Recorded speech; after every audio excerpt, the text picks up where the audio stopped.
Okay, this says solve for both x and y and use a graph and algebra. So I want to just, briefly discuss that, you'll be able to graph certain objects at this point. And certainly the line is easy to graph.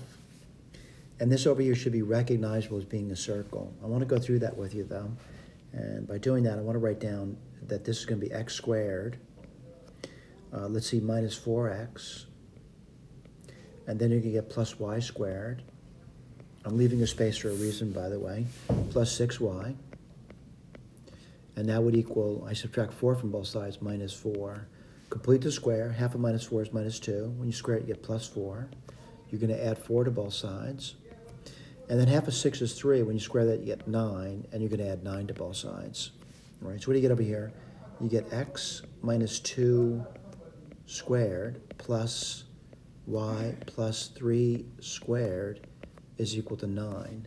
So the center here for this particular circle is going to be 2 comma minus 3, and the radius is going to be 3.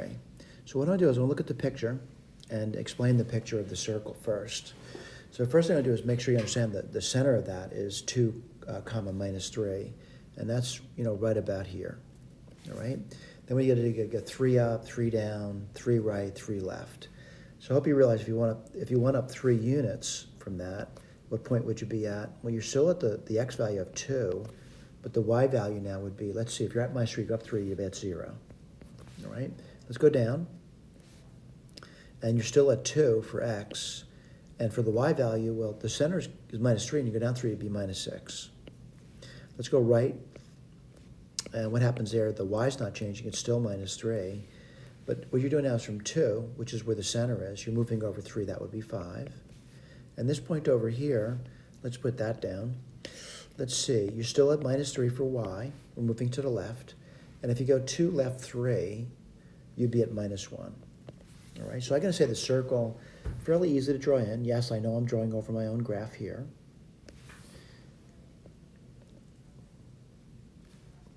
I'll draw that circle in for you. And now let's talk about graphing the line. The line is y equals x minus 2. And I'll pick points. My point would I probably choose an x and a y. That makes it easy for me. I'm going to say 0 for x. That would give me minus 2 for y.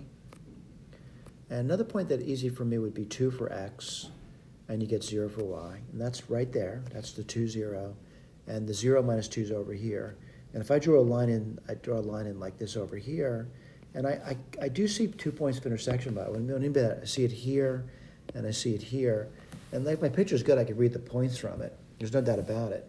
And what would the points be? Well, the first point, I'm going to say 2, 0. The other point is going to be minus 1, minus 3. And that worked out beautifully. All right. Again, if I didn't very good at graphing, I might have a tough time with that. But I want to move away from the graph now. And I want to go towards using algebra. So I'm going to erase this business over here. And I want to go to algebra. And so how do you do the algebra? Well, the algebra might be more difficult, but it's really, I would say, a better way of doing it.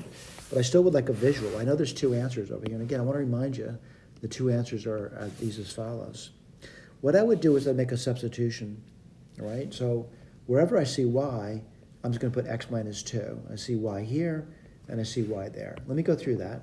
So you can get 0 equals x squared plus, well, the y is x minus 2, but I need to square that. Again, I'm plugging it in.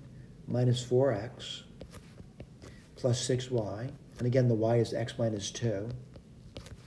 And then plus 4. Let's put this down now. You're going to get x squared plus, well, x minus 2 squared is x squared minus 4x plus 4. I get minus 4x plus 6x minus 12 plus 4.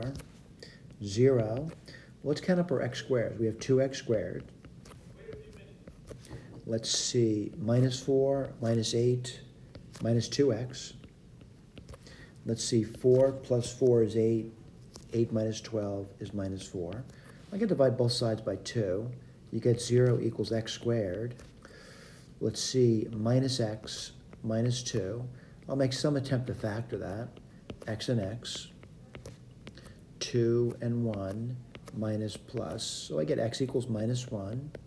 And the other one gives x equals 2. Someone says, is that the answer to the question? It's not. There's points of intersection. So if the point is, where x is minus 1, what would the y be? It's right over here. That would be minus 3. Now, if the x is 2, what would the y be? Again, it's over here. It would be 0. We're getting the exact same solutions to the problem. I prefer algebra to graphing, by the way, because it's quicker for me. However, I will say this, graphing is an important skill to acquire. If the graphs are difficult to do by hand, I still would encourage you to try to use the technology to graph it. Sometimes you'll miss a solution by not understanding the visual of it and the algebra. So you have that together, you'll certainly be better at solving these equations, systems. Thank you.